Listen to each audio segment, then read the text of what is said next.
All right, well, I want this to be really conversational too, Yes. but I kind of wanted to focus just on you and introduce a little bit more of you to our viewership so they can get to know you a little bit better. Starting with your hockey origin story, I'm sure it was pretty inescapable for you growing up, but what was your path to hockey like? Is there a moment where you first fell in love with the game? Yeah, I mean, being from Montreal, like you said, it's you're born with a pair of skates, right? It's kind of like here in the States where everybody plays football or baseball at some point. Um, I mean, in Canada, it is the national sport, and not that it's not gaining popularity in the U.S., but in Canada, it's a little different. It's I don't know what it is. It's everyone tries it at some point in their lives. They've all tried to play hockey.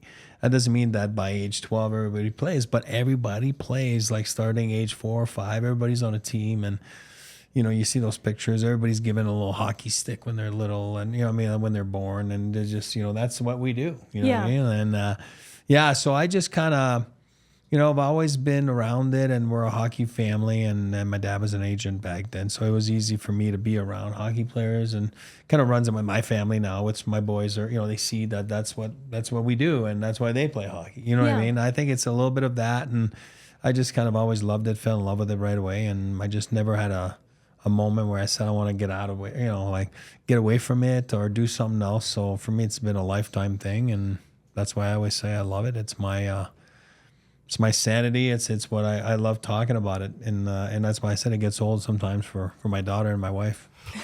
Was there a moment that you realized this is what you wanted to pursue as a career, where it sort of switched, that you grew incredibly serious about pursuing hockey? Yeah, I mean, I was lucky because my dad was an agent, and obviously the path to becoming a hockey player or a pro athlete is really different for most people. People think you buy a book and this is how you do it and this is how it works. It doesn't work that way. It's more natural. And I was a late bloomer. I left home and I went to prep school in Boston, and my sophomore year in high school, and I was just not in very good shape, not very tall, and I did it for different reasons. It wasn't about hockey. It was about a life decision to go and learn a new language in Boston, and obviously move away from home and go to those boarding schools, and then just kind of being a late bloomer. My second year, I kind of grew a little bit, and then by my third year, like I said, I was 6'2" and 210, and got drafted in the NHL. So my goal was never to be there. It was more to have fun with the sport and to enjoy and to love it. And there was never any pressure from. I do feel there's a little bit of parental pressure nowadays. And, for me, it was never, my parents didn't care if I played. And that's what I tell my boys all the time. Hey, if you're not happy, do something else. I'm not pushing you to play hockey, and it's got to come naturally. And for me, it was natural. And I think that's what kept me going. And then all of a sudden, by my senior year, I was like, oh, maybe, okay, I am decent, and maybe I can take this somewhere. And then obviously was going to college. I went to St. Lawrence University, but I think that summer was like, okay, maybe I can turn this into a career. You know what I mean? And then, unfortunately, that's when school took a backseat a little bit. And I yeah, I said that before, and I'm not making the same mistake with my kids. I still push academics, and I'm not saying my parents made a mistake. It's just I was a little stubborn, and I felt that that's what I needed to do, and it worked out. I'm sure you've heard me on pods. I'm a huge proponent of the college hockey route for that reason. It's a really well-rounded path to take for players. And I'm with you. I'm not biased because I did it. What I say to people all the time is, if you're going to be a first-round pick, right, or a top pick, or and I'm not saying every time. Look at Cale Makar; he's a college kid. I'm saying, if you're undecided on what you want to do, I would go the major junior route or whatever. It is more pro-style schedule. It's a more environment that will allow you to maybe ascend quicker, to the NHL. But if you're not that, which is, I don't know, 95% of the people, if you're not that, you got to buy time. And time is your biggest thing. It's your biggest ally. And unfortunately, people and parents want to skip steps, and I think that that's where the people make mistakes. Because if you just look at a path of even a 2003 birth year right now that's still allowed to play in the NAHL or USHL and then go to college next year, you're talking about getting out of there at 24, 25 years old. There's nothing wrong with that. I mean, that's what college hockey is right now. And all those winning teams are older teams. But it gives you time that if you went in and again, I have great friends in the major junior, or like they run leagues and everything. That's not it. But time is not on your side. And those kids that are 03s, then they have nowhere to go now because it's over. Yeah, so, and then you look at a kid that's going to play in the NAHL this year or USHL and then play 4 years they're still 4 or 5 years away from that decision that 03 decided to make and go play in major junior. So time, I believe, is a big asset for people's development. And I think too many times it's overlooked because people are pressed to do something next. And then I always tell people, well, I don't want to waste my time and I don't want my son to dominate. Well, there's nothing wrong with dominating. Yeah. Look at Cale Makar. There's nothing wrong with staying for a second year in college. Absolutely. And I'm a proponent of guy. Like for me, there's steps to take. And I do believe college hockey allows you to, time to develop. And I mean, again, the list goes on. I mean, I can go on to people that are Avs fans or whatever, like Steven Reinpratt, guys like that, they would have never played hockey if they didn't go down that route. So, yeah. Even Rob Blake played. There you go. Given your dad's role in hockey and his gifts when it came to representing players and spotting and placing talent, I was curious what his influence on your hockey was growing up. Did you collaborate? Did he give you feedback? Yeah, I was lucky enough where, being obviously when I got drafted and then I went to college, my dad was still an agent. Didn't leave to be a general manager in the NHL till that 94, 95 season in Quebec. So for me, I got to be represented by him in my college years and obviously my first year pro, I want to say. So yeah, but only that, it's more like all those years in my household, like I had a different upbringing. I was very lucky where my upbringing was, I'm an 8-year-old and I don't know, I'm eating cereal in the morning with Patrick Waugh because he's at my house. I mean, it's unheard of for kids in the neighborhood, that, oh my God, this is crazy. Like, and for me it was normal, but what I took from there was more like what it took to all those years, like what it took for some of my dad's clients to succeed and some of them to fail. Why are they failing? Why are they succeeding? And a lot of it, a lot to do with the mental side of it. That because everybody's talented, everybody works hard, and you kind of look and see, well, this is weird. This guy, was a first rounder, he never made it, and this guy was a first rounder, he made it. This guy was Patrick Waugh, third rounder, and not a first rounder, and then he's arguably the all-time greatest goalie ever, right? So for me, it was very beneficial to see those things and try to, take that into my own path, my own career. And, very fortunate because not many people get to grow up that way. But like I said, for me, it was normal. So it was awesome. And then, for me, I'm biased. I thought that he was one of the greatest agents out there. It was really different. It was really all about his company was called Jandec, Jandec.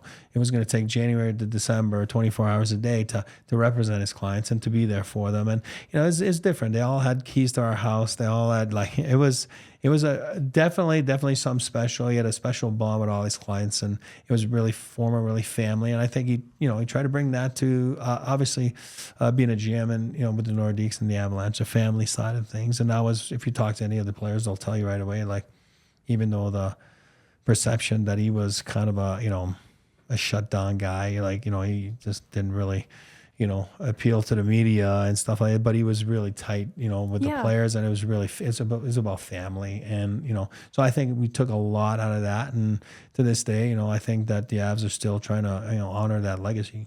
What you just described in his approach being very familial is also what I have heard. And I wondered if the lines were sometimes blurred between Pierre, the GM, and Pierre, the father, because he did treat everyone like family. Was that something that you noticed too in how he approached you? Yeah, and I think, it was a little different too, in the sense that it is an unusual situation, playing for your dad. I do believe the only two are Peter McNabb and myself in the history of the league that played for their dad. So it's not something that you can call someone. But Peter was there for me, you know what I mean? And we talked about that a lot. And him, it was more at the end of his career.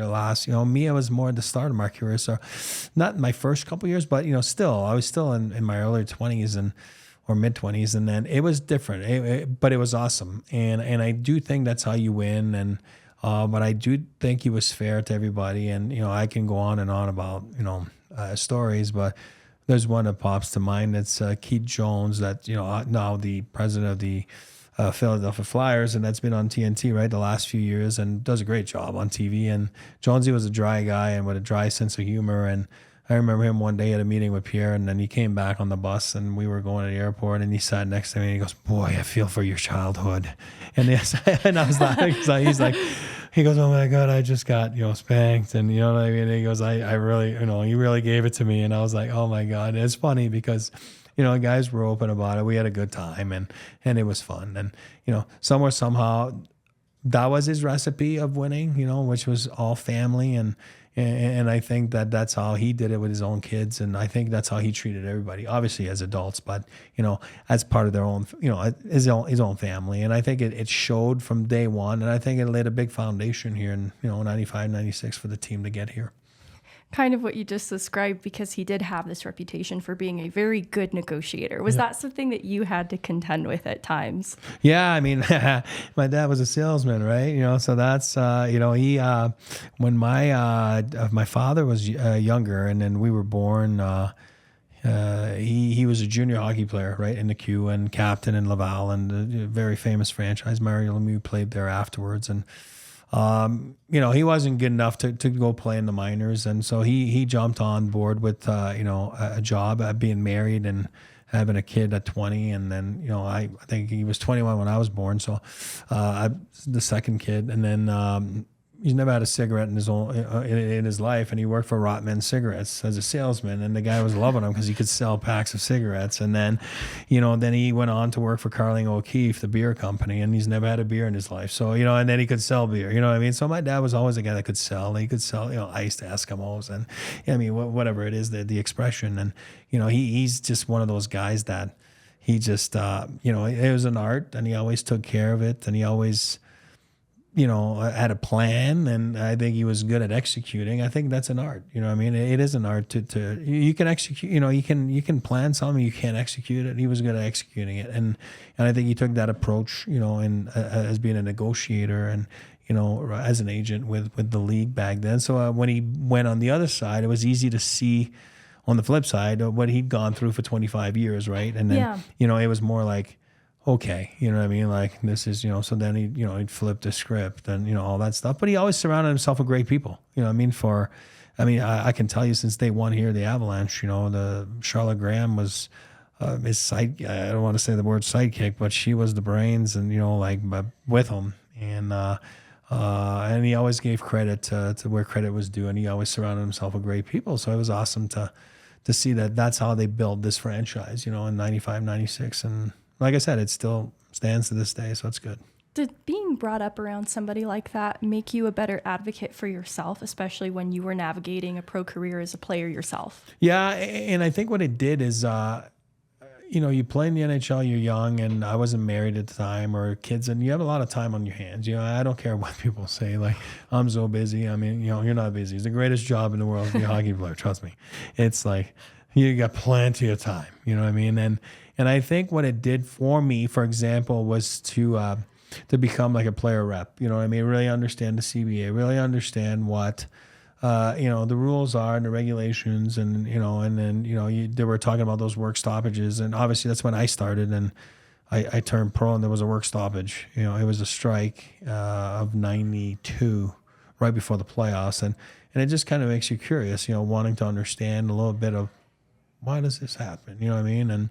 And then it kind of made me read and, kind of educated on the process of being a National Hockey League player. And I think to this day still, there's still kids or guys that come in here and they have no idea what they got themselves into. And I think it's important to dig deep sometimes and just try to figure out a little bit how this process works. And sometimes it makes you look smarter than you actually are. It's just that you took the time to educate yourself on the process. So that's all it is. Yeah. In kind of a similar vein, too, you described the awareness in the path that you took through hockey, prep school, college. I was curious too, because you talked about how you could best serve your team throughout your pro career, and that required a lot of self-awareness of who you are and your identity as a player every step of the way. Yeah. Was that an awareness that you always innately had, or is that something you sort of learned about yourself along the way? No, I think it's a little bit of both. And like you're saying, I think I was fortunate because I saw examples of people that it worked and why some people didn't. And and I think that I always tell people, like, if you look at an NHL roster, like, everybody was good at some point. And when I say good, is everybody was a point producer. Everybody was good in college or juniors or right. whatever it is. I'm talking about on the score sheet, you know what I mean? Like, your top 3 scorer on your team or whatever it was. And then you get to the NHL and everyone's good, everyone works hard. So there's a way that you have to figure out how to stick, you know what I mean? And it's one thing to get called up for a cup of coffee, but it's another thing to stick, you right. know what I mean? And to make a career. And the ones that make a career usually is because they didn't fight the system and they changed their games to become, I don't know, it could be a shutdown centerman, it could be a shutdown defenseman. And there's a lot of D's in this league that they're shutdown defensemen. And if you look at their stats in juniors, they were like, you know, power play specialists, right. you know what I mean? And you got to be able to put your ego aside and then just to be able to focus on what's going to make me stay. And that's why some guys are fits on teams and some guys are not, you know what I mean? And I just felt that growing up that way, I was able to see successes and failures of some guys and why were they stubborn. And sometimes it just comes down to just being stubborn. And you don't want to change your game. I'm not going to change my game. Well, then you're not going to play. I mean, so right. it is what it is, right? And then you got to go play in Europe and, you know, which is fine. You know what I mean? That's a choice you make. So for me, it was always an easy choice. I'm like, I'll just try to become whatever can make me stay. You know what right. I mean? And I think a lot of guys do that, you know, like a Cogliano or whatever, you know, they reinvent themselves even from the start of their careers to the middle of their career. Right. And that's why you get longevity. You know what I mean? That's why he wasn't out of this league 6-7 years ago, because he was able to reinvent himself to something that maybe he wasn't doing early in his career, but now he's doing, you know. And it's the same thing with backup goalies, or, you know what I mean? Like they're able to say like, okay, you know, this is what I am now and I'm going to do this. Like, I think Varley's doing that in New York, you know what I mean? With the upcoming, obviously not upcoming anymore, but, you know, Sorokin. And, you know, I'm going to help this guy out. I'm going to play second fiddle to him, but I'm going to stick around another 4 or 5 years. And I think, you know, guys that are able to reinvent themselves like that, or they've learned over the years and they, you know, they weren't stubborn. So for me, it's important to learn at a young age to see what's going to make you stay and make you get there and make you stay there, which is 2 different things. Absolutely. Was there a piece of advice that you received early on that had a really big impact on you, or even changed a perspective on something that became really important? Yeah, I was one of those guys too. Even though you're brought up, you're raised in it, you know, with the agency and, you know, my dad being around and those guys, and then you get caught up in it too. And then I was a college player, and then I turned pro with the Maple Leafs, and my first coach in the minors was Mark Crawford, you know, which ended up winning the cup here in '96 with the Avs, but. Crow was, not to be confused with Cronin, but, you know, yeah. Mark was, he was tough. He was tough on guys. And, you know, for me, if I didn't have that coach, I'd probably never make it. You know what I mean? And, you know, so I raised my hat to him, and, you know, he made me into a player that had a career. But I remember walking in his office that day, and, you know, he's like, so what are you? What type of player are you? And you know, you come from college. I'm like, you know, I'm the power play guy that, you know, I can score a goal here and there. And I remember he stopped me right there, and he's like, I'll tell you one thing, like, if you're on the power play, I'm getting fired, and I got a wife and kids, and that's not going to happen. And you're not a power play guy. This is not what you are. You're a plumber, and that's what you are. You know what I mean? And there's nothing wrong with being that. And I remember, like, saying, wow, this guy's crazy. You know, like, he's just not very nice. You know what I mean? And then going back home, I'm like, well, I don't think this guy likes me. But then at the end of the day, you know, I think I was a scratch, like, you know, 6 games out of the first 10. And I didn't really understand what he wanted from me. And I think he was trying to break me. And he was. And then one day we won a game, and I played one shift the whole game. Yeah. But I blocked the shot. I hit a guy. And at the end of the game, it was a big game for us. He's in the hallway giving high fives to everybody. And then he sees me. He's like, great game, kid. And I'm like, so I dropped my stick and my helmet. And you're talking about a moment. You know what I mean? Like, I turned around and went right back to him in the hallway. And I'm like, like, is this guy playing with me? Or, you know what I mean? I wasn't Yeah. mad, but I'm like, what's wrong with you? And I said, I don't get it, man. I said, I don't understand what you want from me. I'm happy we won. Right. I played one shift and you're telling me one, great game. And I'm like, you don't realize I played one shift? He goes, oh, I know. But it was a hell of a shift. You blocked a shot, you hit a guy. If I want you to play 10 shifts, I want you to play 30 shifts, 40 shifts, or 0, or scratch you. I'm in charge. You can't control that. Control the controllables, you'll play. And I was like, okay, control the controllables, whatever. You know what? I give up. I'm listening to this guy. And he was right. So you're talking about a moment as a player. I was like, that's it. That's what I'm going to do. And by the end of the year, I was playing a lot, and I got called up and, playing the NHL. And it's like, well, if you don't listen and if you want to be stubborn, it's hard because you're not going to get there. It's too good of a league. It's a worldwide league. It's the best players in the world, and you got to be able to fit somewhere. And that was the best piece of advice I've ever gotten. Probably is right there from Mark on that day. And this next one could have a couple different answers depending on how you read it. But with all the places that hockey took you, I was curious what became home for you. It could be people that you met along the way, but it could also quite literally be Colorado in the end. Yeah, I mean, obviously it's an easy one. Colorado for me is, getting traded here, and then my parents being here, obviously, right. And then, meeting my wife, Jill, and the kids being born here, and, married 25 years now, and Colorado's always been home. Right. I ended up going to New York and whatever for a few years and going away for a few years, but we've always had a house in Colorado. Colorado's home for us.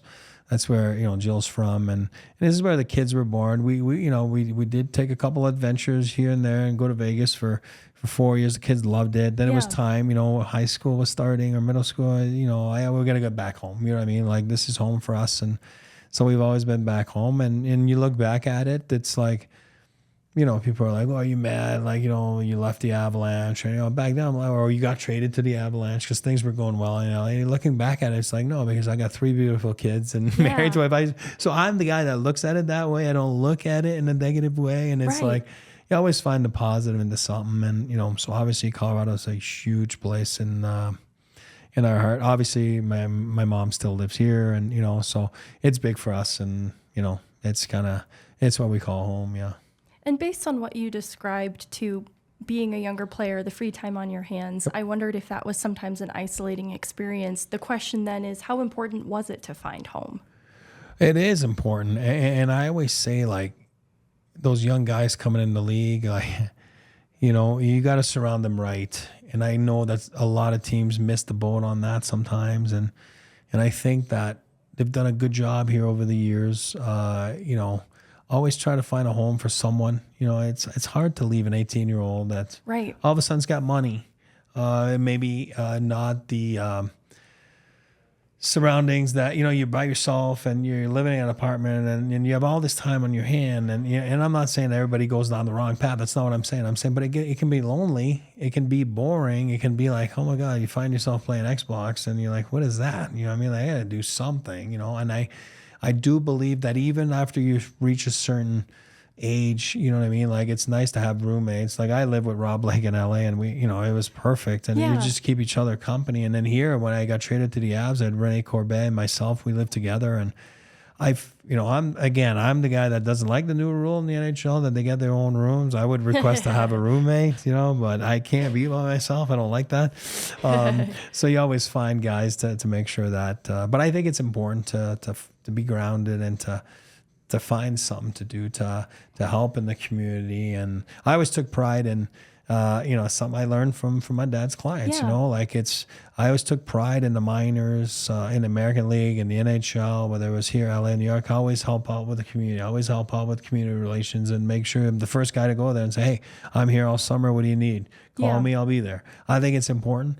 I think it's important for the team, but it's also important personally, on a personal note, selfish note, right? Just to see, to ground yourself and to make sure you keep yourself busy and you keep yourself, like, knowing that, it's important to be a role model, and it's important to give back and and quite frankly, like, meet different people. You know what I mean? Like, I think it's nice to have people away from just the rink, and you know what I mean? It's important to meet people and to make connections. So I think Colorado was one of the best places I've played in the league where, you were able to meet people that way and, build a nest outside of the rink. And of course the rink, I mean, it's important. That's how you win. And, and those guys are, they're your family for life, but I think away from the rink, Colorado's always been good to be able to make those connections. And you've worn many hats throughout your career now, first and foremost as a player, but then post-career, a lot of different things, video coach, hockey operations, scouting, a little bit too in recent history on the analyst side of things and the media side of things. I was curious, what have these experiences taught you about how you want to be involved in hockey now? Yeah, I've been fortunate because not all the time you get to, I'm sure you feel fortunate, you know what I mean, to talk hockey. Is it something you love and you can see in your work, you love it. And it's the same thing. I think you play hockey because you want to reach the highest level, you want to reach the summit, and then you do. And then, like I said earlier, you want to stay there. You know what I mean? You want to make sure that you're not gone. And then you're at some point, we all end up in beer leagues, right? I mean, that's just the way it is in adult beer leagues. It's just like, you don't know when, right? So everybody ends up at some point, you know what I mean, in those leagues at midnight at Family Sports, right? It's just the way it is. But you try to stick around, and I think that I don't know. I feel fortunate to be able to stick around and to be in the schedule and around the National Hockey League for so many years. And this is what we know. This is what we know as a family. This is what my wife, my kids know. And then I think that sometimes you need to step away as well. And then, I think I've been good at that, to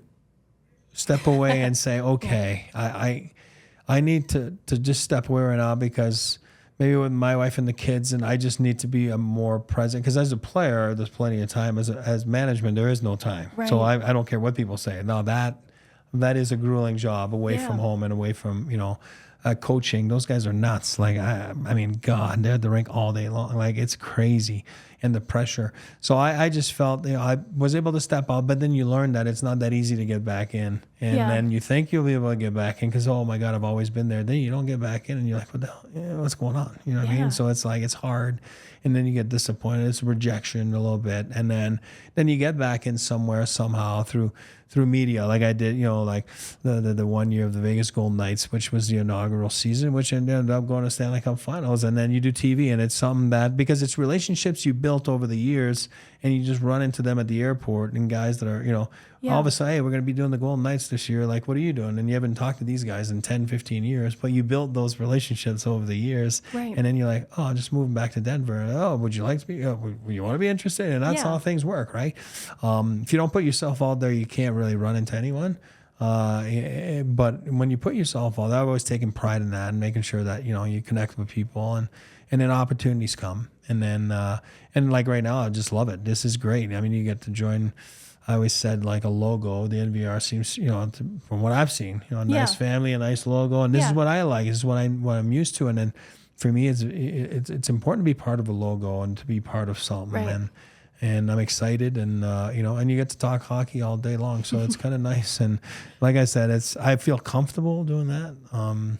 If we were talking about politics, you got the wrong guy. Like, I'm just not comfortable, like, or confident, you know what I mean? Like, talking about that stuff or medical stuff or whatever. I talk hockey. I mean, I'm confident about that. And I've lived my own experiences, and that's how I can, relate to them and, kind of explain that to other people. And, hey, make mistakes, don't make mistakes. This is what I think. This is what, this is what I did. I made a mistake here. Maybe, this is what worked for me. So it's kind of nice to be around, and I enjoy talking to whether it's media people, other people from different teams, or players, or current or past, or young kids aspiring to be, NHL players. So it's fun. Absolutely. And this will be the last one, but coming up in November, a pretty important moment for your family with your dad officially being added to the Hall of Fame as a builder. I was curious if his legacy, the teams he's built, if there's DNA that is still in this current Avalanche team that you can see. I think so. Different eras, and people always go back to the salary cap. And again, we can talk about this all day long. They had their own internal salary caps, and people don't realize that. People thought it was just blank checks. You got to remember, this was not it here, and this was tough at times here in Colorado. There was tough at the beginning, and they didn't have the building yet, and it took like a few years longer. And you got to remember, they had moved from Quebec City to here because of those reasons, and so there were same challenges, and they were able to keep it together. And there's a lot of stories there that we can talk to about one day. But I do believe so. I think that the will to win, and I remember seeing Joe not this summer, but obviously last summer after the Cup, and I was fortunate enough to be in Vail, and Joe had his, I don't want to say his Cup party, but he had the Cup, and a bunch of people were there in Vail, and I hadn't seen him since they had won, and and I remember him telling me, like, you know what, Pierre would be proud of me today. You know what I mean? And he goes, he just said, he said that's what he told his wife on the ice, and that was awesome. That was touching, because it's like, those are the values that you're gonna go about it a different way, but the values are still there. You know what I mean? Everybody's different. If Joe was ever going to try to be like Pierre, it wouldn't work. You know what I mean? Because they're different personalities. And Joe's being himself. And now C-Mac, he's ever tried to be like Joe, that it doesn't work. You got to be yourself. You know what I mean? And that's why I respect Chris McFarland, because he is being himself. And I always respected Joe for being himself and believing, and this is the way I'm going to be. This is the way I'm going to approach it, which is not the same way that it's been done here for years, but somewhere, the message is still the same, and the values are still the same, and I think that answers your question. Absolutely, that makes sense. All right, well, that's all I had for you today. Thank you so much for doing this. All right, my pleasure.